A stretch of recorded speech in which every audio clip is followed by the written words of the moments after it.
पुंडलिक वरदा हरी विठ्ठल श्री ज्ञानदेव पंढरीनाथ भगवान की जय। माऊली ज्ञानेश्वर महाराज की जय। जगद्गुरु संत तुकाराम महाराज की जय। ओम नमो ज्ञानेश्वरा करुणाकरा दयाळा।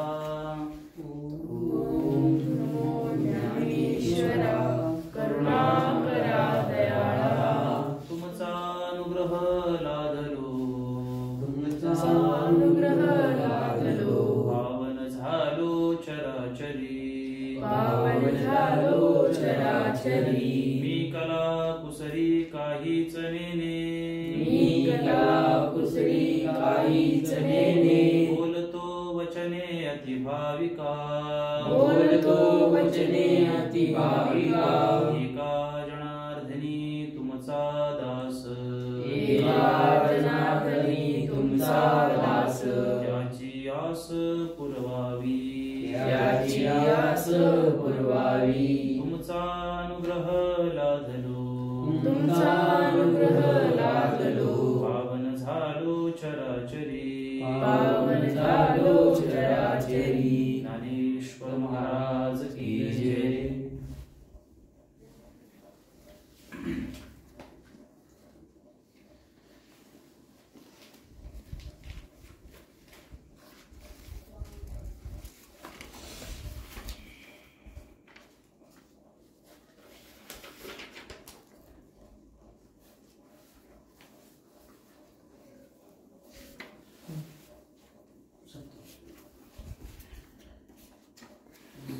पंचवीसावा श्लोक दुसऱ्या अध्यायातला।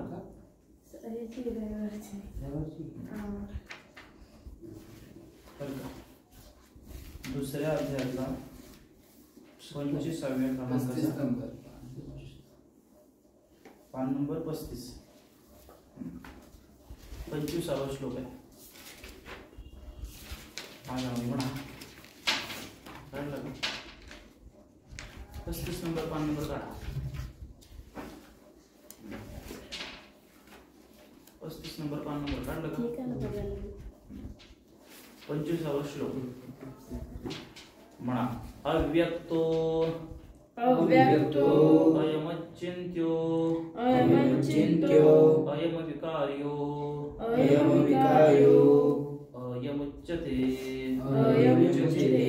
तस्मादेवं विदित्वैनं तस्मादेवं विदित्वैनं नानु शोचितुमर्हसि, नानु शोचितुमर्हसि।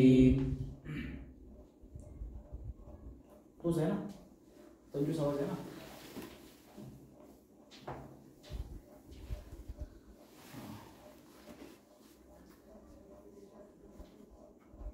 आपण त्यातल्या ओव्या पाहिजे।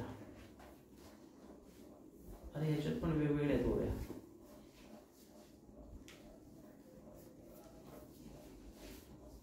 मागच्या वेळेस आपण ओव्या पाहिजे द्यायला। हा प्रलयोदके नाप्लवे अग्निदा हो न संभवे, इथ महाशोषून प्रभवे मारुताचा। ओव्या आहे त्याच्यात वरच्या श्लोकात गेली ती ओवी। त्याच्या वरच्या श्लोकात 45 नंबर। हा प्रलयोदके नाप्लवे अग्निदा हो न संभवे, इथ महाशोषून प्रभवे मारुताचा। अर्जुना हा नित्यो अचळो हा शाश्वतो, सर्वत्र सदोदितो परिपूर्ण हा। त्याच्यानंतर आता या श्लोकावरती पुढच्या ओव्या आहेत। हा प्रलयोदके नाप्लवे अग्निदा हो न संभवे, एथ महाशोषून प्रभवे मारुताचा। त्याचा अर्थ आपण पाहिला होता की हा प्रलय काळाच्या पाण्यात सुद्धा बुडत नाही, प्रलय काळाच्या पंचगंगेतही जळत नाही। इथं झंझावाताच्या महाशोषण शक्तीचा प्रभाव याला सुखवत नाही। पाहिजे होते की नाही मागच्या वेळेस आत्म्याचं स्वरूप सांगताना।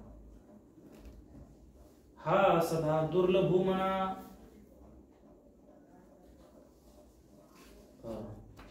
बरोबर ना?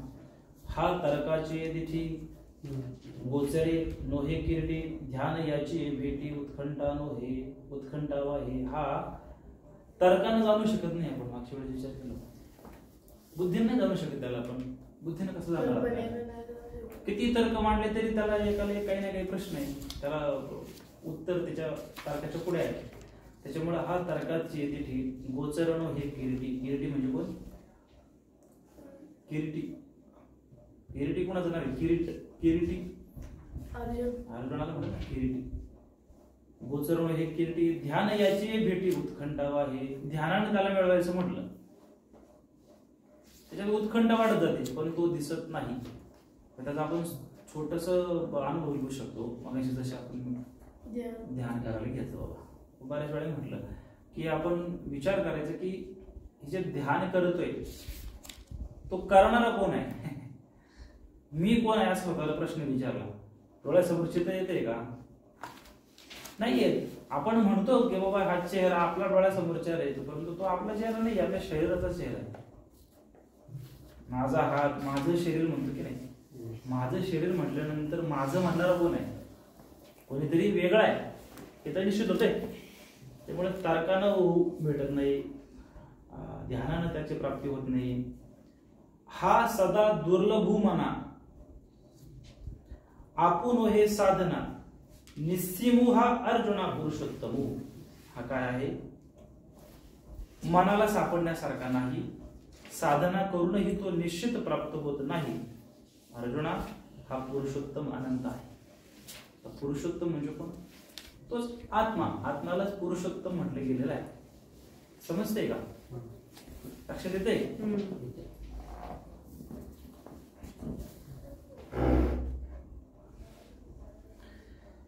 पुढची ओवी काय येते त्याच्या?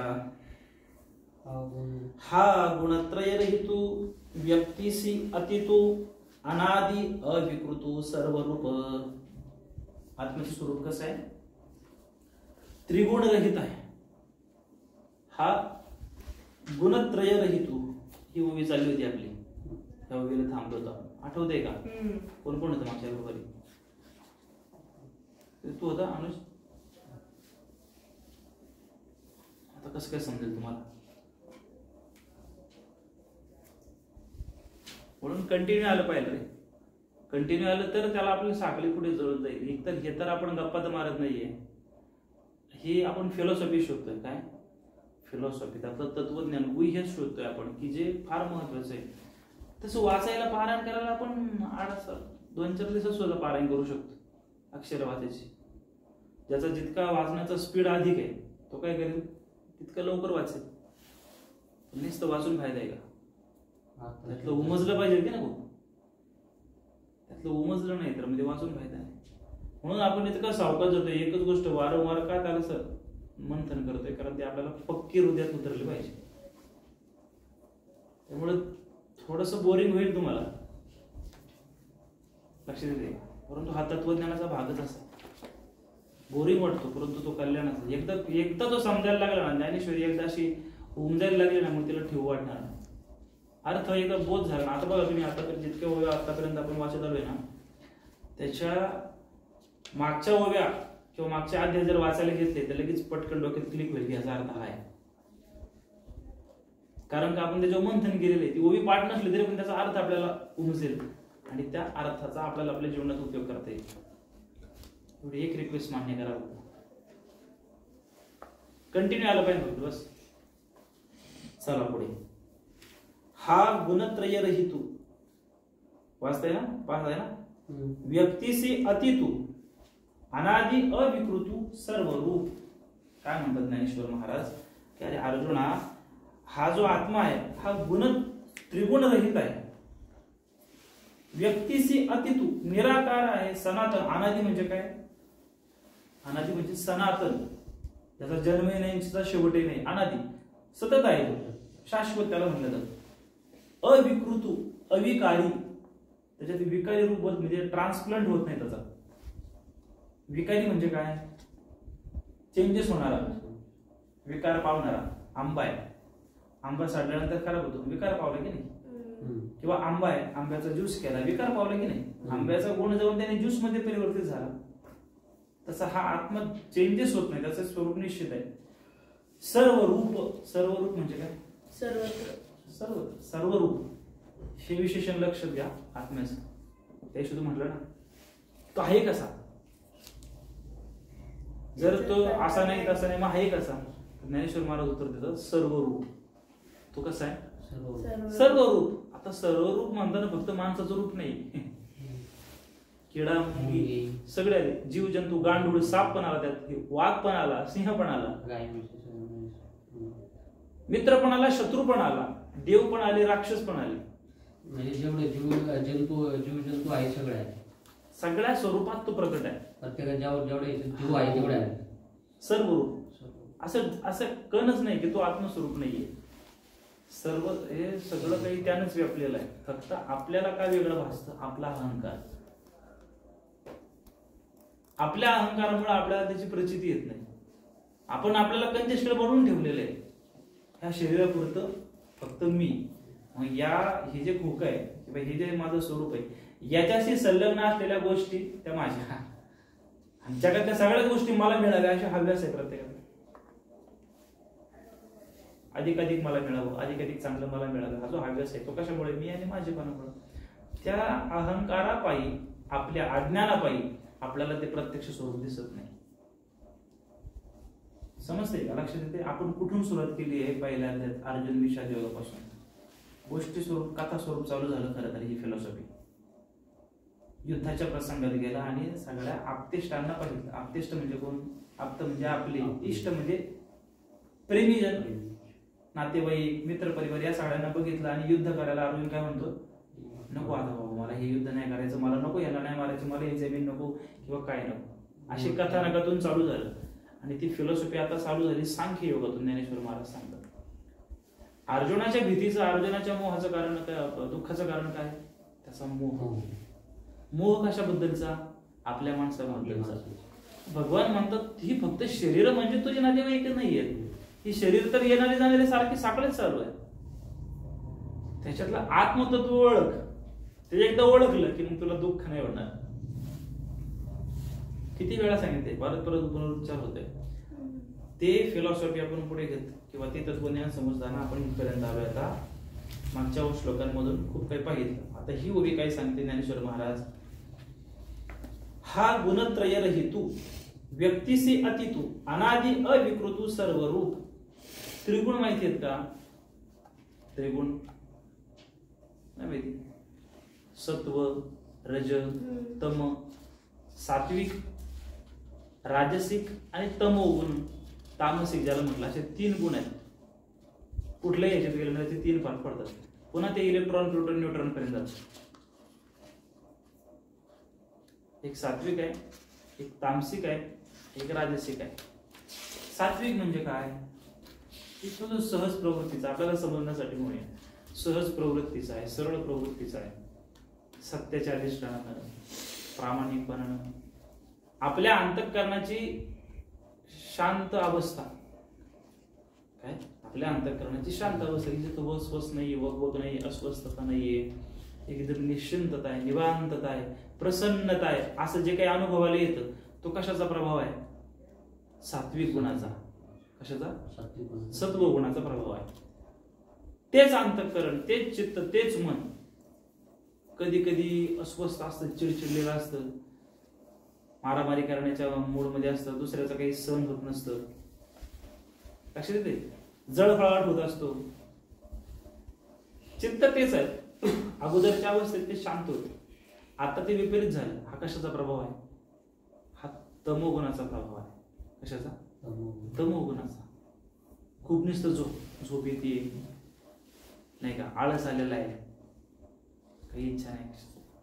तेच शरीर आहे, तेच मन, बुद्धी, चित्त आहे, त्याचा विकार बदलला, तो तमोगुणाचा प्रभाव आहे. लक्षात येते का? कजड जाते. आणि तिसरा जो गुण आहे तो राजसिक. राजसिक म्हणजे काय? की त्या मनामध्ये लोभ निर्माण झाला, मला पाहिजे, आस निर्माण झाली, ओढ निर्माण झाली, किंवा काहीतरी वेगळं कपट कारस्थानिशी द्यायला लागलं मनामध्ये. विपरीत भाव, जो सत्याच्या विपरीत आहे, तो राजसिक भाव. थोडासा इगो आला, असंच पाहिजे, तसंच पाहिजे, किंवा दुसरं काही म्हटला, त्याने लगेच त्याच्यावर क्रिया प्रतिक्रिया चालू झाल्या, मन बेचैन झाले एक प्रकारे. तो राजसिक भाव आहे. 3 गुण आहेत. हे 3 गुण जे आहेत ते कोणावर प्रभाव करतात? मनावर, बुद्धीवर, चित्तावर पण प्रभाव करतात, अहंकारावर पण प्रभाव करतात, परंतु हे 3 गुण या आत्मस्वरूपावर प्रभाव करत नाही. तो निर्विकल्प आहे, निराकार आहे. आपण प्रत्यक्ष अनुभव घेऊ शकतो याचा.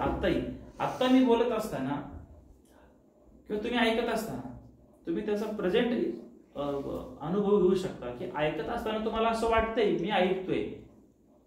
लक्षात येते? कान ऐकत आहे का?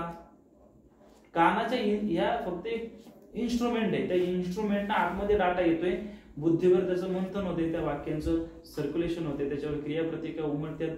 तुम्ही फक्त पाहता आहात ती ऐकण्याची क्रिया. असा अनुभवाला येत नाही का? जितकं तुम्ही सचेत व्हाल तितकं तुम्हाला अनुभवाला येईल की हे फक्त आपण पाहतोय. आता समजा मी बोलतोय, हे बोलताना पण मला असं अनुभवाला येते की मी बोलताना मी स्वतःलाच पाहतोय. या सगळ्यांच्या पलीकडे आहे. अर्जुनाला जेव्हा हे समजून सांगतात भगवान की हा कसा आहे, हा गुणत्रय रहितो, इतकं सध्या आता लक्षात घ्या की तो सत्व, रज आणि तम या 3 गुणांच्या पलीकडचा आहे. ते 3 गुण त्याला स्पर्श करू शकत नाही. समजलं अजून? बुद्धी आहे, बुद्धीवर सुद्धा 3 गुणांचा प्रभाव कमी अधिक असतो. तो कशामुळे असतो? आपल्या आहारामुळं, आपल्या संगतीमुळं, पूर्वजन्मीच्या संस्कारामुळं त्या बुद्धीचे पण स्तर ठरलेले असतात. बुद्धी हा एकच पार्ट आहे समजा आपल्या शरीरामध्ये, मनामध्ये, आपल्या जीवनामध्ये. तीच बुद्धी समजा तुझा चांगला जवळचा मित्र आहे, तुम्ही क्रिकेट खेळता, 2 टीमा पडलेल्या आहेत आणि तुझा जवळचा मित्र आहे की तो मित्र खेळायला गेला की त्याच्याबद्दल तुझ्या मनात काय आहे? एक प्रेम आहे, आपुलकी आहे. यांनी आता शतक मारलं पाहिजे, यांनी चांगले रन केले पाहिजे, आपल्या टीमला जिंकवलं पाहिजे, ही तुझ्या मनातली प्रामाणिक इच्छा आहे की नाही? काय इच्छा आहे? सहज प्रामाणिक सहज इच्छा आहे. पण ही झाली जवळचा माणूस असल्यामुळं, मोहामुळं थोडीशी त्याला सात्विकता म्हणता येणार नाही, अपपर होतंय. पण त्याला आपण सात्विकता म्हणू समजण्यासाठी. पण त्याच्याच ऐवजी जर दुसऱ्या टीम मधला एखादा खेळाडू आलेला आहे आणि तो तुझा शाळेतला शत्रू आहे तर काय येईल मग त्या बुद्धीमध्ये? हा पहिला बोलतच आउट होते, बरोबर की नाही? हा जो बुद्धी तर तीच आहे, पण हा विपरीत भाव का उठला? हा ते झालं ना, पण तोच विपरीत भाव का? त्याचं कारण काय? तो सत्वगुण आणि हा तमोगुण. लक्षात येते का? बुद्धी तीच, तिच्यावर तिचा इफेक्ट कसा पडतो त्या बाकीच्या वलयांचा, कारण त्या बुद्धी त्याचा गुण ग्रहण करते. सत्व गुण ग्रहण केला की ती शांत निश्चिंत असते. आता समजा आपण सत्संग ऐकतोय, तिथे आपण एका सात्विक लहरीवरती आहोत. पण याच ठिकाणी जर समजा दुसरा काही मनोरंजनाचं कार्यक्रम असतात, ऑर्केस्ट्रा लागलेला आहे, पुढे नाचतात ते नाचणाऱ्या, आणि मग तुम्ही ते पाहताय, मग त्यावेळेस मनात काय भावना असतील? त्यावेळेस राजसिक भावना उचंबळणार. डीजे लावलेला आहे, आता डीजेचा दणदणाट चाललेला आहे, त्यावेळेस मनात काय येणार आहे? ज्या भावना काय होणार? उचंबळणार. कारण का बुद्धी आपली स्थिर नाहीये, बुद्धी लगेच त्या वलयाला अनुसरून कन्वर्ट होते, लगेच ती तशी भूमिका घेते. दांडियाची गाणी ऐकली का तुम्ही? त्या गाण्याच्या भूमिकेवर माणूस जातो, त्याला असं वाटतं मीच आहे, जाऊन माझ्याच भावना या प्रकट होतात की काय? लक्षात येतं का? ती राजसिक भूमिका आहे. आपल्यावर बोलण्याचा, ऐकण्याचा, पाहण्याचा, स्पर्शाचा सगळ्यांचा परिणाम पडतो. तो परिणामाचा अनुभव हे त्रिगुण घेत असतात. लक्षात येते का? ज्ञानेश्वरी ऐकतोय आपण, त्याचा प्रभाव पडतो. म्हणून आपली बुद्धी अधिक शुद्ध ठेवली पाहिजे, हा भाग आहेच. जेव्हा आपण हा श्लोक अभ्यासण्याचा प्रयत्न करतोय तेव्हा इतकंच लक्षात घ्या की ज्ञानेश्वर महाराज म्हणतात हा गुणत्रय रहितो. हा आत्मा कसा आहे? त्रिगुणाच्या पलीकडे आहे, त्याच्यावर त्याचा परिणाम होत नाही. हीच उदाहरण आत्म्याच्या संबंधाने लावली तर बुद्धी जशी बदलते ना तसं आत्मस्वरूप बदलत नाही, त्याच्यावर परिणामच नाही पडत. कोण आउट झाला कोण जिंकला काही संबंध नाही, कारण तो आउट होणार पण तोच असतो. त्याच्यात भेदच नाही ना. तो स्टंप पण तोच आहे, बॉल पण तोच आहे, कारण सगळीकडे तोच व्यापलेला आहे. आपल्या अहंकाराने आपल्याला आपलं वेगळं वाटते स्वरूप. लक्षात येते?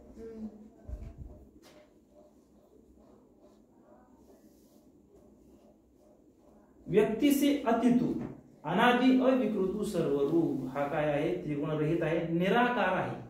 निराकार म्हणजे आकार नसलेला. लक्ष द्या रे, कसा आहे तो आत्मस्वरूप, आकार नसलेला, त्याला आकार नाही. म्हणजे पुस्तक हा आकार दिसतोय, स्टँड आकार दिसतोय, आपल्या शरीराचा एक आकार दिसतोय, तसा आत्म्याचा आकार नाहीये. सर्वत्र सर्व व्यापी आहे. त्याला निश्चित असा एका घाटात नाही बांधून येऊ शकत, मडक्यात असा आकार नाही येऊ शकत. आकाशाचा काही आकार आहे का? पाण्याचा विशिष्ट काही आकार आहे का? पाण्याला ज्या भांड्यात टाकू त्या भांड्याचा तो आकार झाला. गोल बाटली असेल बाटलीसारखा होणार, माठ असेल, चौकोनी डबा असेल, हांडा असेल, बादली असेल, टीप असेल, तलाव असेल, त्याच्यासारखा आकार. तसा आत्मस्वरूपाला आकार नाहीये, तो निर्विकार आहे. इतकं समजून घ्या. सनातन आहे. काय तो? अनादि. अनादि म्हणजे आदि म्हणजे सुरुवात. समजलं ना? आदि म्हणजे काय? स्टार्ट, सुरुवात. तसा तो आत्मा जो आहे तो अनादि आहे. त्याची सुरुवातच नाहीये. सगळ्यांची सुरुवातच त्याच्यापासून आहे, त्याच्यामुळे त्याची सुरुवात नाहीये. असं त्याचं स्वरूप आहे. हे तर्काने जाणताच येणार नाही. आपल्याला ज्ञानेश्वर महाराजांच्या शब्दांवरती विश्वास ठेवूनच पुढे जावं लागेल. मग आपल्याला हे भ्रम आपले क्लिअर होत जातील. अविकृतू, त्याचा चेंजेस होत नाही. तसं शरीर आपण मागे बघितलं की एका शरीरातून दुसऱ्या शरीरात जेव्हा प्रवेश केला जातो तेव्हा शरीराचा आकार बदलतो. शरीराच्या संबंधाने पण उदाहरण आता त्या ओव्या पाहिजे. लहानपणी जे शरीर असतं ते तरुणपणात असतं. शरीर काय झालेलं आहे? बदललं की ते शरीर नाहीये. लहानपणीचं तुझं 1 वर्षाचा फोटो दाखवलं तुला, आहे का त्याच्यासारखा तुझं शरीर? कुठे गेलं ते शरीर? ते बदललं. कारण का? परिवर्तन हा त्याचा नियमच आहे. पण तुला असं जाणवतंय का की लहानपणी ज्याला तू मी म्हणतोयस तो वेगळा होता आणि आताचा मी वेगळा आहे? असा अनुभव येतो का? आपण म्हणतो लहानपणी मी असा होतो पण मी आता असा आहे. असा होतो म्हणजे शरीर बदललंय पण मी बदललोय का? म्हातारपणी पण तसंच म्हणणार आहे. लहानपणी मी असं खेळायचो, असं दिसायचो, आता तसं दिसत नाही. म्हणजे म्हातारपणी पण मी जो आहे, जी आपली जाणीव आहे ज्याला म्हणूया, ती काय आहे? ती तशीच आहे. मृत्यूच्या नंतर पण ती बदलत नाही. फक्त काय होतं? मायेचा पडदा येतो, माया आड येते आणि आपल्याला मागच्या जन्मीचं विस्मरण होतं. पुढच्या शरीरात आपल्या कर्मभोगाने आपण जातो. त्याचा पुढे उल्लेख येईलच. आता आपण मागच्या जन्मी कोण होतो काय ठाऊक आहे का? कुठलं शरीर होतं आपल्याला? आपण होतोच, प्रश्नच नाही. पण ते आता विस्मरणात गेले. ज्ञानेश्वर महाराज म्हणतात हा अविकारी आहे. आत्मा अविकारी आहे. त्याला जीवाला कर्मबंधन असतं, आत्म्याला नाही. आत्मा निर्मुक्त आहे. 3 शरीर आहे. 3 शरीर हे जे आहे हाडामासाचं, याला काय म्हणतात? स्थूल शरीर. काय? स्थूल शरीर हे नित्य परिवर्तनीय आहे.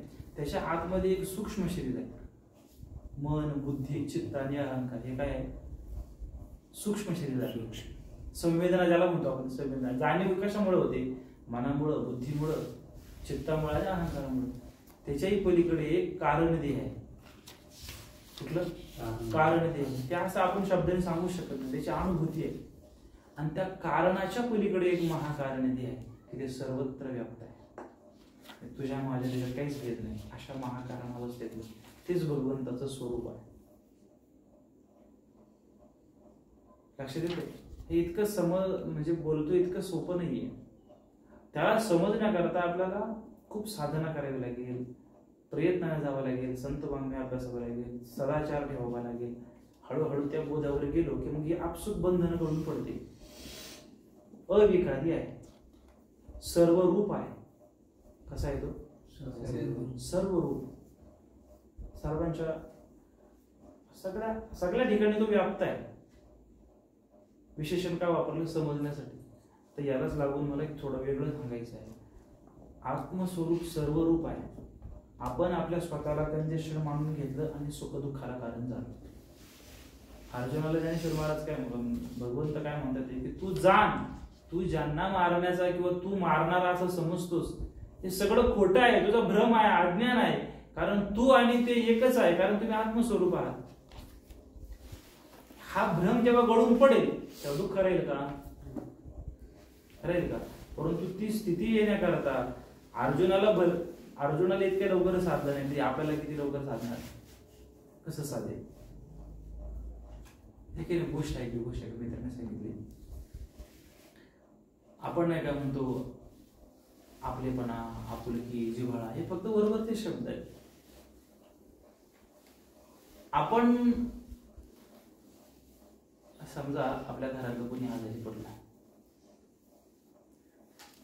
तर आपण त्या दवाखान्यात वगैरे न्याला वगैरे सगळं काही केलं तर त्याच्यावर उपकार केलं अशी आपल्या अंतःकरणात जाणीव असते का? नाही. आपल्या अंतःकरणात काय असते? आपल्या घरातलं मुलं आजारी पडलं किंवा आई वडील आजारी झाले किंवा बहीण आजारी झाली, भाऊ आजारी झाले, त्यांना आपण दवाखान्यात नेलं, त्यांचं काही काम केलं उदाहरणार्थ, त्यांच्याबद्दल आपल्या मनात काही असा भाव असतो का की नाही याच्यावर आपण उपकार केले काहीतरी, असं काही त्यांच्याकडून काही अपेक्षा असते का दुसरी? नाही, नसते. पण ते समजा आपण शेजारच्या दुसऱ्या घरातल्या माणसाला जर दवाखान्यात घेऊन गेलो काढल्याला, जे घरातल्यांबद्दल वाटत होतं ते त्याच्याबद्दल वाटतं का? तिथे फरक का झाला नाही? आप आणि पर म्हणजे थोडासा वेगळेपणा जाणवला. लक्षात येते?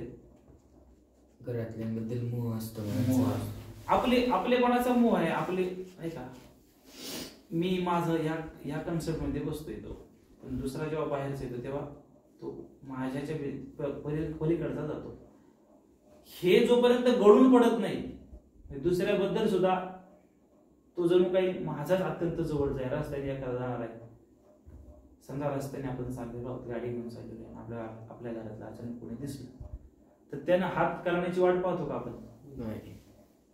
थांबा मला एकदा असं वाट पाहतो का? समजा आई चाललेली आहे,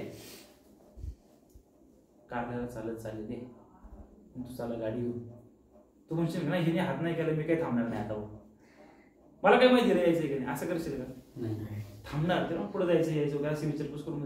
तेच जर समजा दुसरं कोणी अनोळखी असेल तर तितकं लक्ष देऊ, तितकं आपले मनाला येईल.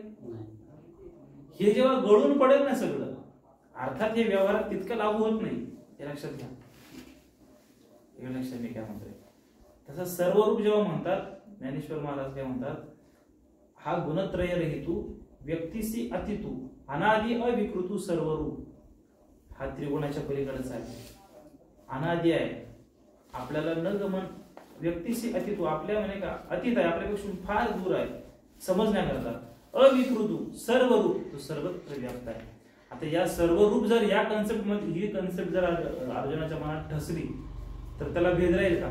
सर्वरूप जर म्हणलं तर तो माझ्यात पण आहे त्याच्यात पण आहे, तो जन्म मृत्यूच्या पलीकडला पण आहे, त्याचा मोह सगळा गळूनच जाईल की. आपला मोह गाळून पाडण्यासाठीच सांगतो ते सगळं. पुढे आता बघा 150 दिले ना, 151 होती. अर्जुना ऐसा जाणावा हा सकारात्मक देखावा, मग सहजे शोकू आगवा हरेल तुझा. आले का लक्षात? आता कुठपर्यंत आलो आपण? अर्जुनाला झालेला शोक, मोह याच्याबद्दल ज्ञानेश्वर महाराज त्याला स्पष्ट करून सांगता येते. अर्जुना आता हा असा आहे लक्षात घे, हा सकलात्मक आहे हे ओळख, म्हणजे काय होईल? तुझा खेद आपोआप नाहीसा होईल. ओळी वाचते की डोळ्यासमोर आहे का? काय म्हणतात? अर्जुना ऐसा जाणावा हा सकारात्मक देखावा, मग सहजे शोक आघवा हरेल तुझा. अर्जुनाला शोक झालाय, आपल्याला शोक आहे का नाही? शोक म्हणजे दुःख. कुठल्या कुठल्या गोष्टींचे? खूप गोष्टींचे. सगळ्यात पहिलं शोक माणसाला आपल्या जवळची गोष्ट, आपल्या जवळ असलेले जे जे काही आहे ते हरवण्याचा चिंता, शोक. ते हरवण्याचं भय आहे की नाही? हे शरीर पण जाण्याचं भय आहे की नाही? आपल्या जवळच्या वस्तू, जवळच्या व्यक्ती, जवळच्या ज्या काही स्थावर जंगम प्रॉपर्टी, दुःख कशाच आहे? हे आपल्यापासून दूर जाण्याचं. सूक्ष्मात पहा तुम्ही, माणूस मरणाला नाही घाबरत, माणूस मृत्यूला घाबरत नाही, इकडे लक्ष दे रे श्लोक. मला तर ऐकायला जड जाईल हे, पण माणसाला भय मरणाचं नाही, माणसाला भय सोडण्याचं आहे. ज्ञानेश्वर महाराज आता अर्जुनालाही त्यांच्या मृत्यूच भय आहे की नाही, यांना मारणं म्हणजे काय, हे मारणार मायापासून दूर होणार.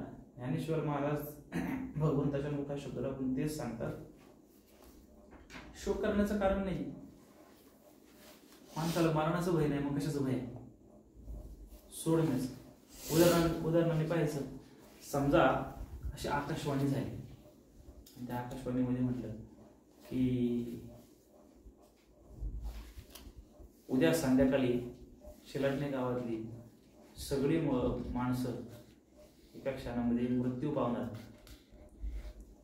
सगळी माणसं, दुःख होईल फार का, कॉमन झालं म्हणजे सगळ्यांचं झालंय ना, म्हणजे सगळीच जाणार आहे, सगळ्यांचं वाटत आहे, दुःख आहे का, बरोबर. पण जर अशी आकाशवाणी झाली, अमुक अमुक अमुक महाराजांचा आता उद्या कार्यक्रम होणार आहे, किंवा तुमचं प्रत्येकाच्या एकाचं नाव आलं आकाशवाणीत, फक्त झोपला घेत रात्रभर का, ही सगळी तर राहणार आणि मीच एकटा जाणार आहे, याला कुठं अर्थ आहे का, लक्षात येते का. भय मृत्यूचं नाहीये, भय कशाचं आहे, सोडण्याचं, सुटण्याचं. मृत्यूच्या मार्गात पण कोणी बरोबर असेल तर माणूस घाबरायला नाही तयार. असं कोण म्हटलं की चला तुम्ही 10 जण, तुमच्या 10 जणांचा मृत्यू एकाच ठिकाणी, जे बरोबरच आहे तुमच्या जवळ जीवलग मित्र, तितकं भय वाटणार नाही.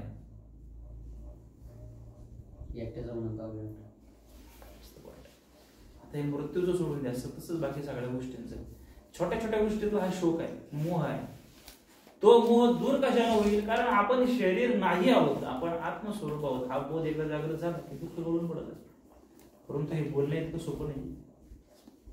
समजला हा श्लोक, ऐका. 25वा श्लोक झाला. 26वा श्लोक, त्याच्या पुढे ज्ञानेश्वर महाराज म्हणतात, अथ चैनं नित्यजातं नित्यं वा मन्यसे मृतं तथापि त्वं महाबाहो नैवं शोचितुमर्हसि. काय म्हणतात, हे महाबाहू. महाबाहू म्हणजे काय, बाहू म्हणजे काय, हात, त्याचे मोठे हात किंवा महान हात असलेला.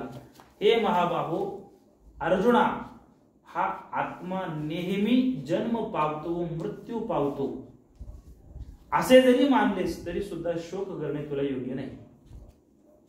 एकतर तो पहिला जन्मरहित आहे म्हटले की नाही ज्ञानेश्वर महाराज. मागच्या वेळी आपण पाहिलं की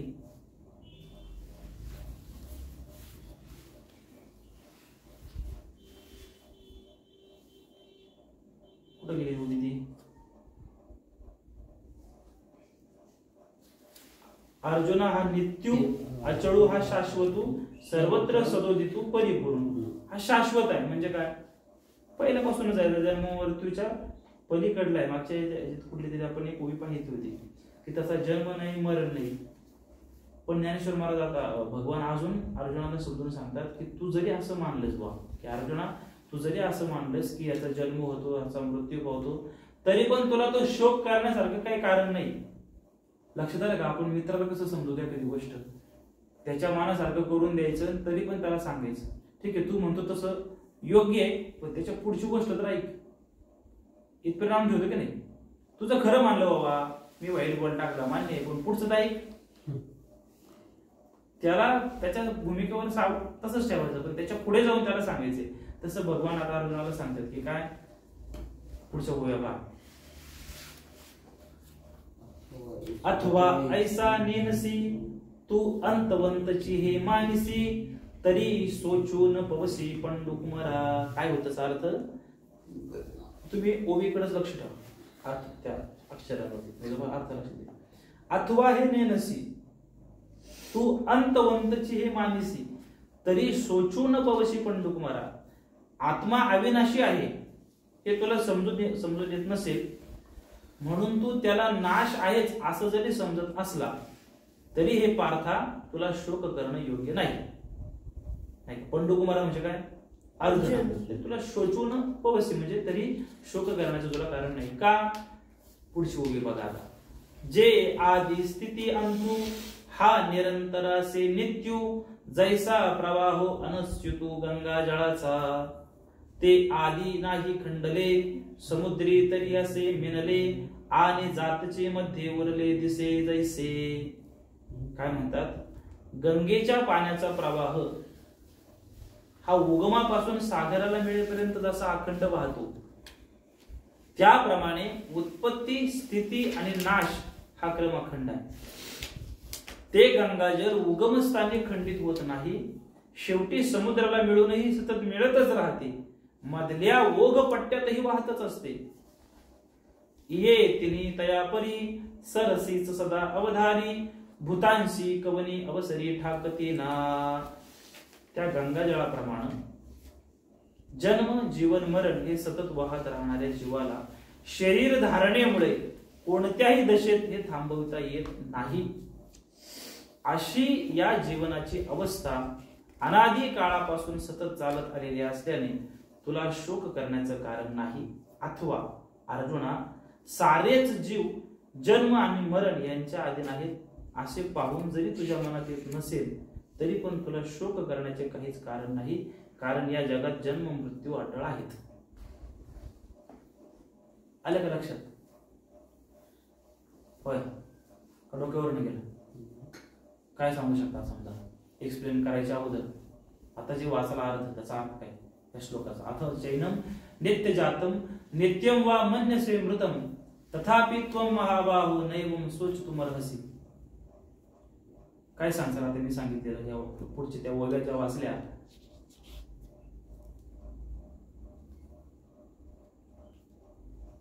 अनुज काय सांगू शकतो? आता जे सांगितलं तेच बोलायचंय, जे तुला समजलं. उदाहरण दिलं ज्ञानेश्वर महाराजांनी कशाचं, म्हणजे आत्मा कधीच नाश नाही बाबा. ते हो ते झालंच, पण ते उदाहरण जे सांगितलं ज्ञानेश्वर महाराजांनी गंगेच्या पाण्याचं तितकं तर समजलं की गंगेचं पाणी आहे हिमालयातून निघाली नाही का, गंगोत्रीला उगम पावली, तिथून एक छोट्याशा झऱ्याच्या रुपयात झरा ना आज तो झरा झाला, नंतर पुढे थोडा वाढला, वाढत नदी झाला, समुद्रापर्यंत गेला. स्टार्टिंगला निघालेलं पाणी आणि समुद्रात मिळालेलं पाणी याच्यामध्ये अंतर काय? ते तुटलेलं आहे का पुढं? अखंड प्रवाह आहे तो, म्हणजे तुटत नाहीये कुठे. तो प्रवाह कसा आहे? अखंड आहे. तसं ज्ञानेश्वर महाराज म्हणतात त्या पाण्याचा प्रवाह जसा उगमापासून मध्यापासून परत अंतनंतर समुद्राला जरी मिळून गेला तरी पाण्यात म्हणून त्या साखळीमध्ये भेद नाहीये. तसं जन्म मृत्यूच्या संबंधाने ज्ञानेश्वर महाराज म्हणतात जन्म जीवन मृत्यू, मृत्यू झाला का परत पुन्हा जन्म, परत जीवन, परत मृत्यू, परत जन्म. ही साखळी काय आहे? सतत चालू आहे. ती साखळी सतत चालू असल्यामुळं शरीर बदलतात आहे, पण आत्मस्वरूप त्या साखळीमध्ये एकच आहे. समजते तुम्हाला? एक असे धागा आहे, असा धागा, आणि त्याच्यामध्ये वेगवेगळे मणी आहेत. मणी, त्या मण्यांच्या आतमध्ये धागा दिसतो का?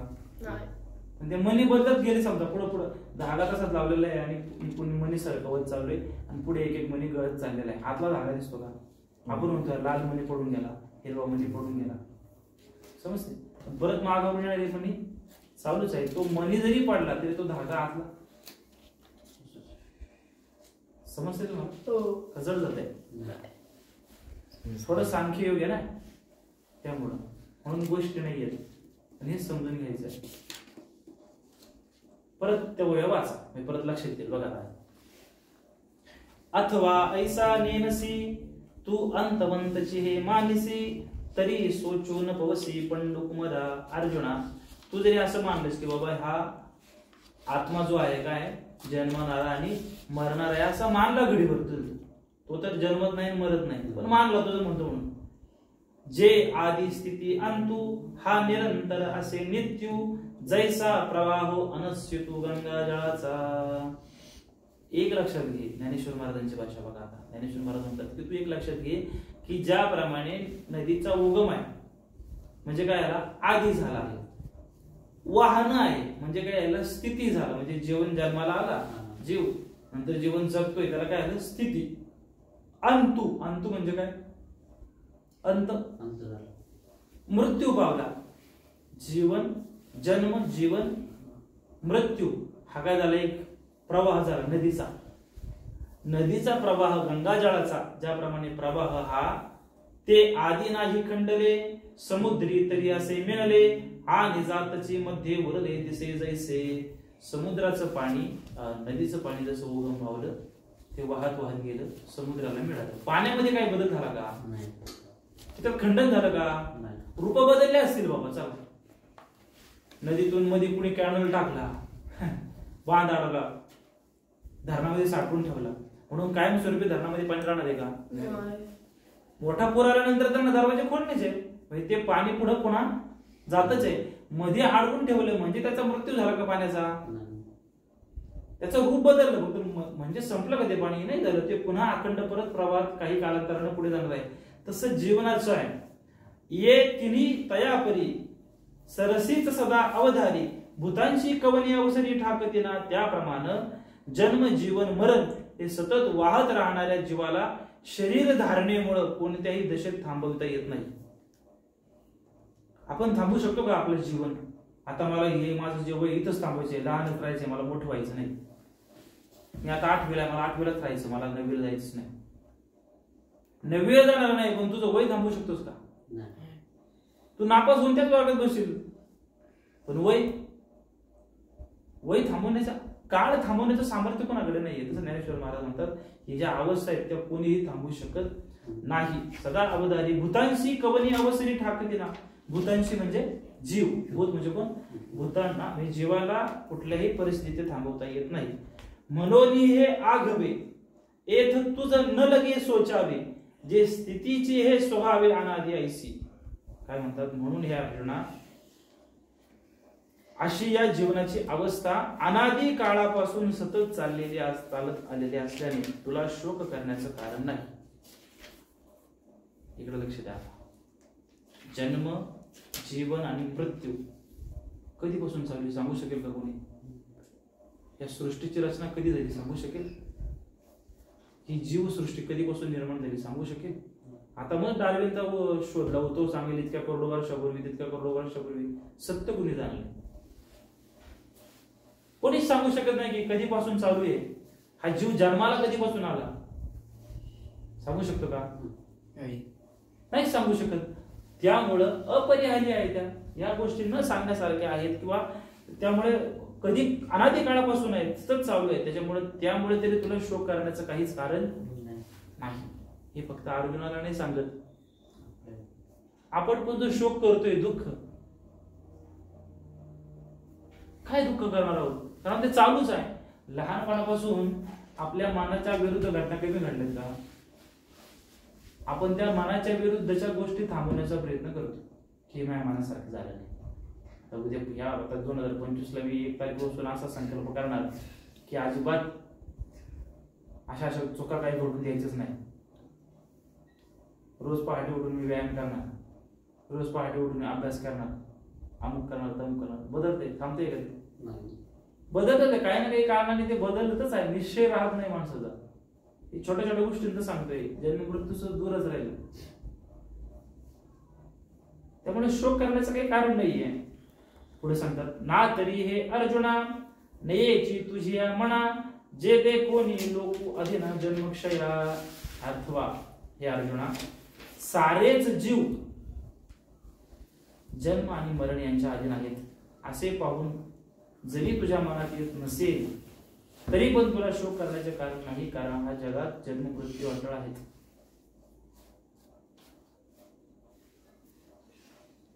लक्ष देते का तुमच्या? काय म्हणते ज्ञानेश्वर महाराज? झोपा येते तुम्हाला? जास्त जड झाले का? मला असं वाटायला चेहऱ्याकडे पाहून कधी थांबताय महाराज तुम्ही? आज थांबवा मला. किती वाजले आता? 50. होय ना, फार काही वेळ झाला नाही. 50 मिनिटं झाली बोलते फक्त आपण. शेवटच्या ओळीमध्ये ज्ञानेश्वर महाराज म्हणतात की नातरी हे अर्जुना नयेची तुझी या मना जे देखुनी लोकू आधीना जन्मक्षया तरी येत काही तुझ शोकाशी कारण नाही जे जन्म मृत्यू हे पाही अपरिहर.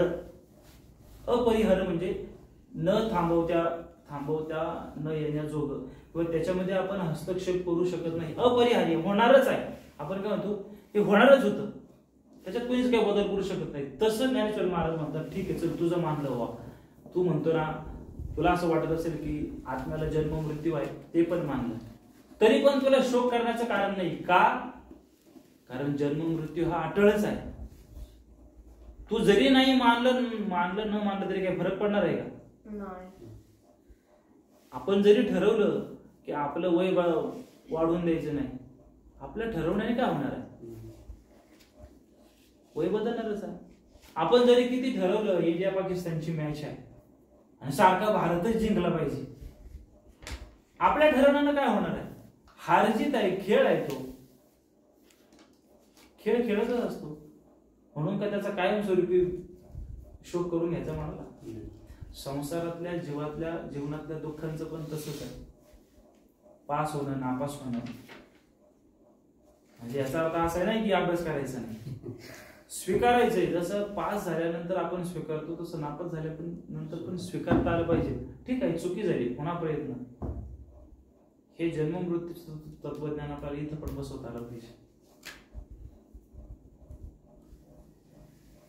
लक्ष देते तुम्ही लक्ष द्या. मला काय म्हणायचंय ह्या ज्या गोष्टी आहेत ह्या समजून घेण्याकरता अधिक प्रयत्न केला पाहिजे. जर प्रयत्न नाही केला तर समजणार नाही. आपण फक्त काय करू मग वेळ काढत जाऊ, पुढे टाइमपास करत जाऊ, दुसऱ्या गोष्टींमध्ये मन गुंतवू, परंतु त्या कल्याणाच्या नसतील. कुणी असा विचार करेल गडीभर की काय ते 1 तास समजा ज्ञानेश्वरी किंवा काय अभ्यास करायचा, चला आपण पबजीच खेळू. साध्य काय होणार आहे त्याला? फक्त तुमच्या जीवनातला काय होईल? वेळ जाईल. वेळ जाऊन तुम्हाला त्याच्या प्राप्ती कशीच होणार नाहीये. फक्त वेळ जाईल, डोक्याला हेडेक होईल. पण तोच वेळ जर ज्ञानेश्वरी वाचण्यामध्ये घालवला, ती समजू अगर न समजू परंतु त्यानं अकल्याण तर होणार नाही, वाया तर जाणार नाही, काहीच मिळणार नाही असं नाही होणार. लक्षात येते का? ज्ञानेश्वर महाराज म्हणतात अर्जुनाला तरी येत काही तुझं शोकाशी कारण नाही हे जन्म मृत्यू हे पाही अपरिहार.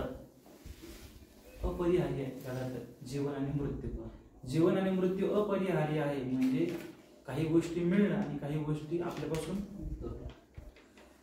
जाणं, आपल्यापासून हरवणं, आपल्यापासून तुटणं हे पण सुद्धा अपरिहार्य आहे. हे ओवीच ग्रंथात ओवी पाहून झाले की मग इकडे माझ्याकडे पाहायचंय, मी तुमच्याशी बोलतोय, थांबायचं. 2 श्लोक पाहिजे आपण, मागचा आणि आत्ताचा. आजच्या श्लोकाचा इतकाच भाव आहे की जन्म आणि मृत्यू हे अपरिहार्य गोष्टी आहेत. आत्मस्वरूप आपल्याला समजो न समजो, त्याचं स्वरूप आपल्या लक्षात येऊ न येऊ, पण इतकं तर कळत आहे की जन्म आणि मृत्यू डोळ्यासमोर पाहतोय आपण. त्या तरी होणाऱ्याच गोष्टी आहेत, कोणी त्याला थांबू शकत नाही. ज्या गोष्टी होणाऱ्याच आहेत त्याच्याबद्दल शोक करण्याचं काहीच कारण नाही. हे जे आजचं तत्वज्ञान आहे ते आपण आपल्या जीवनात कसं वाचवायचं, आपल्या जीवनातल्या ज्या काही घडामोडी घडत आहेत चांगल्या वाईट त्या गोष्टी होणाऱ्याच आहेत. काही गोष्टी चांगल्या होणार आहेत, काही गोष्टी वाईट होणार आहेत. म्हणून चांगल्या गोष्टीचा फार आनंदही मानायचा नाही आणि वाईट गोष्टींचा फार खेदही मानायचा नाही. मधल्या अवस्थेत राहून आपण आपलं जीवन जगायचं, हा आजच्या चिंतनातला सार आहे. आतापर्यंत अर्जुनाला जे सांगितलंय ज्ञानेश्वर महाराजांनी, भगवान श्रीकृष्णांनी अर्जुनाच्या शोकाचं निराकरण करण्याकरता सांगितलं, तेच तत्वज्ञान आपल्याला आपल्या जीवनात बसवायचं. त्यामुळं मग फ्रस्ट्रेशन येणार नाही, त्यामुळं ताण येणार नाही, त्यामुळं दुःख होणार नाही. आपल्या जीवनातलं दुःख दूर करण्याकरता काही चमत्कार नाही होणार. आपल्या जीवनातलं दुःख घालून जायचं म्हणून ज्ञानेश्वर महाराजांनी गेलो, ज्ञानेश्वर महाराज चमत्कार करते असं नाही होणार. संत भगवंत चमत्कार करत नसतात, ते आपल्याला आपली बुद्धी शुद्ध करतात. आता हे जे तत्वज्ञान पाहितलं आपण, त्याच्यामध्ये कुठलं चमत्कार सांगितलं? दिसला चमत्कार एक तरी? पूर्ण फिलॉसॉफी आहे की नाही. अर्जुनाला तर्काने सांगतात की तुला दुःख करण्याचं काय कारण आहे? अरे तू नदी बघ की, नदी नदी नदी कशी असते, अशी अशी नदी उगम पावते समुद्राला जाते, ती थांबते का कडे म्हणजे नाश पावली पुढे, सारखं सर्कल चालूच आहे की तिचं. तसंच तर जन्म मृत्यू आहे. हे जर काही वेगळ्या चमत्कारिक गोष्टी सांगत जातात, नाही नाही देव कृपा करतो, अशी जादू सोडतो आणि मग त्याचा जन्म होतो त्याचा अंत होतो. मग ज्ञानेश्वर महाराज खूप म्हणजे फुल्ली विज्ञान सांगतात, म्हणून ज्ञानेश्वरी वाचायची. आजचं केवढं चिंतन, आजचा हा मुद्दा जो आहे तो आपल्या दुःखाला दूर करण्यासाठी केवढा महत्वाचा पॉइंट आहे. खेळता खेळता जरी आऊट झाला, साधं गणित सांगतो तुमच्या भाषेत, मॅच हारली तुम्ही, फायनलला गेली हारली, किती दिवस दुःख माणसानं त्याचं? 1 दिवस जास्त जरू. घरी येऊन तुम्ही एकमेकांची पार तुझ्यामुळेच आऊट झाला, नाहीतर आपण जिंकलो असं, हे झालं असतं, ते झालं असतं, सगळे प्रत्यारोप केले. दुसऱ्या दिवशी ज्या टीम बरोबर तुम्ही हारले त्याच टीम बरोबर परत त्याच टीम मध्ये काही तुमचे मित्र असतात, परत गळ्यात हात घालून तुम्ही पुढे शाळेत जाताय, खेळायला जाताय. कशामुळे घडले? कशामुळे घडलं? तुम्हाला माहिती आहे खेळ म्हणल्यानंतर कोणीतरी हारणार आणि कोणीतरी जिंकणार. त्याचं जास्त टेन्शन घ्यायला घ्यायचं कायम स्वरूपी वैर होतं ना. ह्याने मला पहिले असताना हरवलं होतं ना, ह्याच्याकडे बघतोच आयुष्यभर ठेवण्याकडे. तो खेळ आहे. काय आहे? खेळ आहे. खेळामध्ये हार आणि जीत हे होतच असतं. जीवनामध्ये सुख आणि दुःख येणारच आहे. समजतंय का? चला थांबू, बाकीचा पाहू. काय कोणाला बोलायचे? काही प्रश्न, श्लोक? काहीच नाही. काय समजलं? कोण सांगू शकतो? प्रत्येकाने सांगा. तर असं दुसऱ्याचं ऐकून नाही, स्वतःला पटलेलं, स्वतःला उमजलेलं सांगा. काय म्हणायचंय मला? स्वतःला उमजलेलं जे समजा बोललो आपण तासभर काही चर्चा केली, तुझ्यापासून सुरुवात करायची. ज्ञानेश्वरी हा काही चमत्कार नाही. याच्यामध्ये आता आपण हे करतोय जे फिलॉसॉफीच आहे, फक्त आपल्याला जे समजावे लागते फक्त. हे तर समजलं. हे ज्ञानेश्वरीच्या संबंधाने झाला. पण ज्ञानेश्वरी ग्रंथ काय ह्याच्या संबंधाने तुझ्या मनात एक ते तुला उमजलं किंवा ज्ञानेश्वरीमध्ये जसं आपण पाहिलं, आपण जो एक इतर ग्रंथांकडे पाहतो, काहीतरी गणपतीने चमत्कार केला, लाडू खाला, उंदरावर बसून आला, शंकरानं असा बाण मारला, किंवा कथा ऐकतो आपण, असं तर काही ज्ञानेश्वरीमध्ये गोष्टी तर नाही. याच्यामध्ये पूर्णपणे तत्वज्ञान आहे. एवढं ते कळलं. काही दृष्टांत आहेत. आता नदीचा दृष्टांत दिला. दृष्टांत कशासाठी असतो? सिद्धांत लक्ष देण्यासाठी. मागच्या वेळेस आपण उदाहरण पाहिलं, लहानपणी तुम्हाला गणित सोडवायचं आहे, त्यावेळेस लगेच अंक लक्षात राहत होते का? तेव्हा बाई सांगायचे 5 आंबे होते आणि त्यातले 2 आंबे श्लोकने खाल्ले. मग किती आंबे खाली राहिले? 3. मग ते लहान मुलं काय करायचं, त्याला 1 2 3 4 ते लक्षात नव्हते, त्याच्या लक्षात करायचे आंबे. पण आंब्याच्या अजून शिक्षकांना काय सांगायचं होतं? अंक मोड सांगायचे होते, वजाबाकी शिकवायची होती, बेरीज शिकवायची होती. आंब्यांचं काय झालं? एक दृष्टांत झाला. यांनी 5 आंब्यापैकी 3 आंबे खाल्ले, डोळ्यासमोर चित्र आणतो. तसं सिद्धांत वेगळा आहे आणि दृष्टांत वेगळा आहे. दृष्टांत काय? नदीचा सांगितलं की नदी निघते, उगम पावते, समुद्राला जाऊन त्याचा शेवट होतो. पण ते थांबते का? पुन्हा परत नदीचं पाणी चालूच राहतं की. ऐक इकडं. तसं ज्ञानेश्वरी हा ग्रंथ दृष्टांतांनी भरलेला आहे, पण त्याच्यामध्ये चमत्कार नाही. त्याच्यामध्ये पूर्णपणे सिद्धांत सांगितलेले आहेत. कशाचे सिद्धांत आहेत? जीवन मरणाचे, जीवन जगण्याचे, जीवनाच्या सुखदुःखांच्या पलीकडे जाण्याचे सिद्धांत आहेत. म्हणून तो अभ्यासायचा. आता हे ज्ञानेश्वरीच्या संबंधानं झालं, पण आजचा जो श्लोक आपण पाहिला त्याच्या संबंधानं काय उमजलं?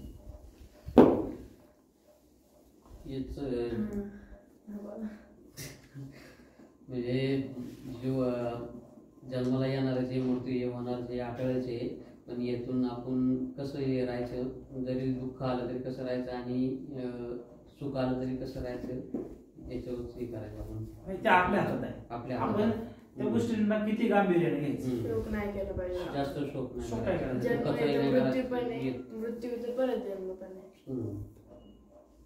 इतकं तर उमजलं. आपलं जीवन नदीसारखं जे सारखं वाहत राहत असतं. जन्म मृत्यू ते होणाऱ्या गोष्टी आहेत. आपल्याला आपण एकटे समजा मरायला तर आपल्याला भीती वाटते. जसं आपल्या संग समजा जास्त जण असतील तर आपल्याला जास्त काय फार काही दुःख होत नाही. समजा आपण ह्याच्यामध्ये असं तसं याच्यात सांगितलेलं आहे. याच्यामध्ये की आपल्याला हे तो मागाशी चर्चेचा दृष्टांत सांगितला होता आपण की सगळेच असतील तर आपल्याला काही नाही, दुःख नसतं फारसं. एकटा असलं की दुःख होतं. पण तेच त्याच्या पलीकडे जायचं आहे आपल्याला. त्याच्या पलीकडे कशाने जाता येईल की हे अपरिहार्य आहे, होणाऱ्याच गोष्टी आहेत, हे लक्षात घेऊन आपण पुढे चाललो. दुःखाचं काही कारण नाही. हे आपल्याला तुमच्या शैक्षणिक जीवनातही लागू पडतं, तुमच्या प्रापंचिक जीवनातही लागू पडतं, व्यावहारिक जीवनातही लागू पडतं. तुम्ही ज्या क्षेत्रात आहात तिथे ते लागू पडतं. हर क्षेत्रात लागूच पडते. हर क्षेत्रात हा सिद्धांत जो आहे लागू पडतो. फक्त जन्म आणि मरणातच सांगितलेलं नाही. याच्या पुढे अजून आता एक एक्सप्लेन करत जातील. आता हा दुसरा अध्याय तशी आपला चाललेला. त्याचा तिसरा अध्याय जो आहे ना तो इतका गहन आहे. कर्मयोग तिसरा अध्याय ना हा दुसरा चाललाय आपला. हा याच्यानंतर तिसरा अध्याय. अजून दुसऱ्या अध्यायाचे बरेच श्लोक आहेत.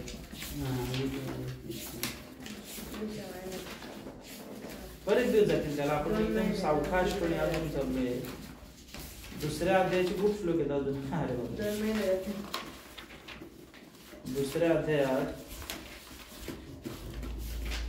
72 श्लोक आहेत. आताशी आपला चाललाय 26.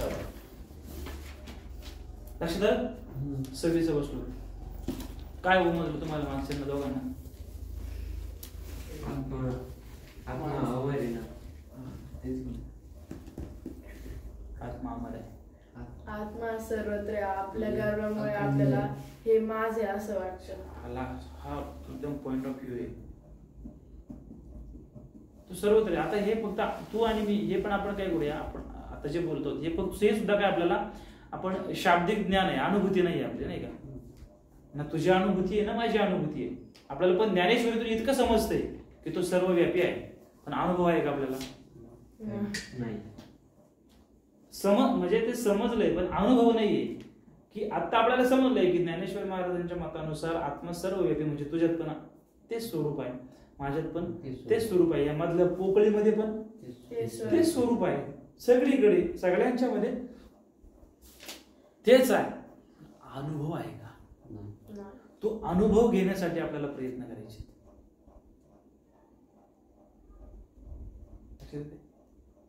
हे जे बोललेलं आहे त्याचा अनुभव घ्यायचा आहे. आणि त्या अनुभवासाठी काय करायला लागेल? आपल्यालाच प्रयत्न करावे लागतील. मग त्याला ते प्रयत्न कुठले आहेत? स्टार्टिंग पहिल्यापासून ते सदाचार. आपल्या जीवनात सदाचारणी असलं पाहिजे, प्रामाणिक आपलं जीवन असलं पाहिजे, सत्याधिष्ठित आपलं जीवन असलं पाहिजे. मांस, मदिरा, व्यभिचार, चोरी, वाईट गोष्टी ह्या आपल्या हातून गळाल्या पाहिजे. ह्या गोष्टी करता कामा नये. आपले जीवन एक भगवत समर्पित असलं पाहिजे.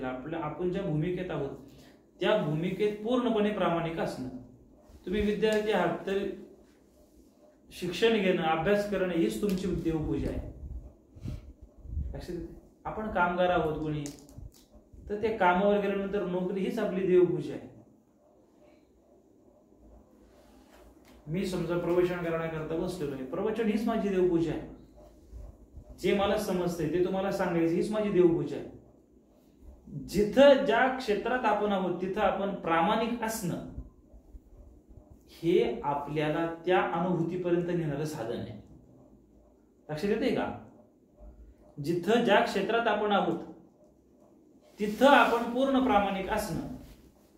प्रामाणिक हा शब्द फार महत्वाचा आहे. पॉइंट पण त्यात मागे पुढे नको. तेच सूत्र किंवा तीच स्थिती आपल्याला ज्ञानेश्वर महाराजांच्या या तत्वज्ञानापर्यंत आणि त्या सर्वत्र व्याप्त असलेल्या आत्मानुभूतीपर्यंत घेऊन जाईल. देव म्हणतो ना आपण, देव कुठे आहे देव? तर हा देव आहे. सर्वात्मका सर्वेश्वरा म्हटलं ना, सर्व रूप ईश्वर हा प्रत्येक ठिकाणी आहे, सर्वत्र आहे. तो असा वेगळा नाहीये. वेगळा कुठपर्यंत आहे? जोपर्यंत त्याच्यात आणि आपल्यात आपण अंतर ठेवून आहोत. एकदा ते अंतर मिटलं की देव आणि भक्त नाही तुझा. भक्त पण वेगळा नाही, देव पण वेगळा नाही, दोन्ही एकच आहेत. त्या एकत्वापर्यंत जायचंय आपल्याला. त्याच्याकरता काय करायला लागेल? अभ्यास करावा लागेल. अभ्यास म्हणजे काय? फक्त वाचन नाही. अभ्यास म्हणजे एकच गोष्ट वारंवार करणं. तुम्हाला सांगू का, आता आपला चिंतनाला थांबू, पण एक महत्वाचा चांगला मुद्दा डोळ्यासमोर आला. पाणी असतं. पाण्याची ताकद किती असते माहिती? किती असते? शब्द खूप खूप असते. खूप म्हणजे पाणी कोणाचा जीव वाचू पण शकते, कोणाचा जीव घेऊ शकते, असं पाण्याची सहज बोलला. बरोबर. पाण्याच्या शक्तीचं एक तुम्हाला एक साधं उदाहरण सांगतो. नदीचं पाणी वाहणार. आता नदी वाहते, काही त्रास आहे का त्याचा? पण पावसाळ्यात होतं, पक्का पाऊस आला आणि पूर आला. पूर येतो तेव्हा ते पाणी किती किती खतरनाक होतं. कशामुळे झालं ते? कशामुळे आलं? प्रेशर. प्रेशर म्हणजे काय?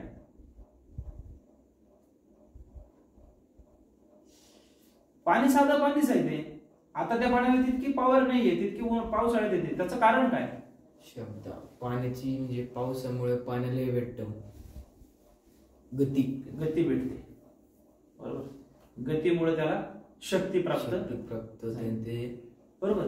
पण मला एक सांगा, फक्त गतीमुळेच शक्ती येते त्याला?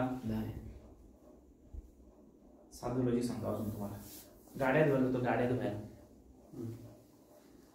काय असतं ते? प्रेशर. फवारा असतो की नाही? बरोबर. आपण मगानं पाणी मारणं आणि त्या प्रेशरनं पाणी मारणं, पाणीच आहे ते. मगाने मारलं गाडी तर ती चकाचक निघते का? पण तो प्रेशर जर पडला तर त्या हात न लावता सगळं धुवून काढते. याचं कारण काय? गती आहे. बरोबर. पण फक्त गती आहे का? नाही समजलं अजून. त्या पाण्याला एका दिशेला काय केलं? त्या पाण्याला सगळीकडून आणलं, फक्त एका दिशेलाच ठेवलं. एकच पॉईंट ठेवला बारीक. त्याच तिथं जर त्या एका पॉईंटच्या ऐवजी असे 4-5 पॉईंट असते तर तेवढ्या प्रेशरने पाणी पडलं असतं का? गती आहे, पण गती बरोबर दिशा पण महत्वाची आहे. लक्षात येत आहे? जीवनामध्ये गती आहे, स्पीड आहे, पण जर दिशा योग्य नसेल तर समजेल का काही? पाण्याची शक्ती कधी वाढेल? जेव्हा त्याच्या गती बरोबर त्याला दिशा योग्य पॉइंट एक केंद्रित त्याला म्हणूया. त्या पाण्याला 10 इंचाचा पाईप आहे आणि त्याच्या ऐवजी 2 इंचाचा पाईप आहे. पाण्याचा प्रेशर तिकडून समान आहे. पाण्याचा प्रेशर दोन्हीमध्ये समान आहे, पण जास्त पाणी लांब कुठलं पडेल? 10 इंचावालं का 2 इंचावालं? 2 इंचावालं. का बरं? पाण्याच्या हळूहळू ते 10 इंचाचे पाणी जास्त सोडते थोडं एक संघ आणि जे 2 इंचाचं पाणी ते ना पाणी साठणार, थोडं पाणी पुढे जाणार, साठल्यामुळे ते जास्त प्रेशर वाढवणार ते पाणी. बरोबर. म्हणजे याचा एरिया मोठा आहे. एक प्रकारे 10 इंचाचा पाईपाचा एरिया मोठा आहे, 2 इंचाचा पाईपाचा एरिया बारीक आहे. प्रेशर मागणं तेवढंच आहे, पण गती याची जास्त आहे. कारण का? त्याला एक केंद्रित केलं, त्याचा आवाका अजून कमी केला. तसंच आपली बुद्धी जी आहे, त्या बुद्धीला जर आपण 10 ठिकाणी म्हणजे तिचा काय म्हणूया तो एरिया वाढवला तर तिच्या तितकी गती निर्माण होणार नाही. पण ती जर 2 इंचाच्या ह्याच्यात आणली म्हणजे एकाच कुठल्या तरी टॉपिकवर लक्ष केंद्रित केलं तर त्या बुद्धीची शक्ती कितीतरी पटीने वाढेल. लक्षात येते? ज्ञानेश्वरी असो किंवा तुमच्या आवडीच्या कुठल्याही गोष्टी असो, तुमची बुद्धी तिथे एककेंद्रित झाली पाहिजे. ती बुद्धी जोपर्यंत एककेंद्रित होत नाही तोपर्यंत तिच्यामध्ये शक्ती निर्माण होणार नाही. हे सगळ्या ठिकाणी लागू होते. तुमच्या शाळेतल्या अभ्यासासाठी सुद्धा, खेळामध्ये सुद्धा, तुमच्या जीवन व्यवहारात सुद्धा तुम्हाला तुमचं कळालं पाहिजे की माझी आत्ता ही बुद्धी कुठं खरेदी करायची, माझ्या बुद्धीचा व्यय कुठे करायचा, ते लवकरात लवकर कळालं पाहिजे. ते जर नाही कळालं तर मग बुद्धी 10 इंचाच्या पाईपातून किती प्रेशर टाका, ते पाणी 1 फुटाच्या पुढे उडणार नाही. लक्षात येते? ज्ञानेश्वरी जेव्हा आपण समजून घेते त्यातला बोध आजचा, शोक करण्याचं कुठलंच कारण हे अपरिहार्य आहे. जन्म मृत्यू जरा व्याधी दुःख दोषानुदर्शन ते सारखं होत राहणार आहे. जन्म मृत्यू आजारपण म्हातारपण हे दुःखाचे लक्षण आहे, दुःखाचे कारण आहेत. पण त्या कारणांच्या पण पलीकडे जाता आलं पाहिजे. ज्ञानेश्वर महाराज म्हणतात की तरी येत काही तुझं शोकाचे कारण नाही, जे जन्म मृत्यू हे पाही अपरिहार. समजलं? थांबूया, 2 मिनिट भजन करू. पुढच्या गुरुवारी बरोबर वेळेत या, कंटाळा करू नका.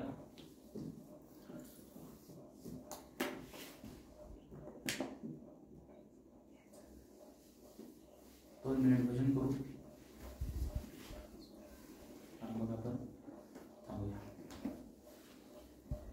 ज्ञानदेव तुकाराम, ज्ञानदेव तुकाराम, ज्ञानदेव तुकाराम, ज्ञानदेव तुकाराम, ज्ञानदेव तुकाराम,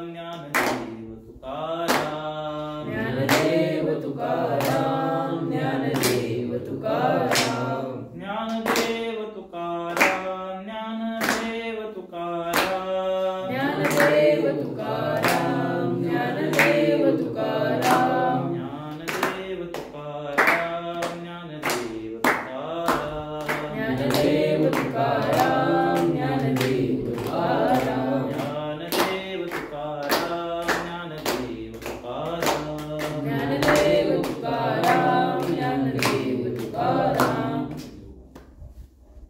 आता विश्वास घेये येणे हा यज्ञ तोषावे, तोषोनी मजल्यावे पसाई राहणे. जे काळांची व्यंकटी सांडो, तया सत्कर्मे रती वाढो. उदास परस्परे पडो मैत्र जीवांचे, त्रिकाचे तिमिर जावो. विश्व स्वधर्म सूर्य पाहो, जो जे वांछिल तो ते आहो. प्राणी जात वर्षित सकळ मंडळी, ईश्वरिष्यांची मांडी आळी. अनवर्त मंडळी भेटतया भूता, चला कल्पतरुचे आरव.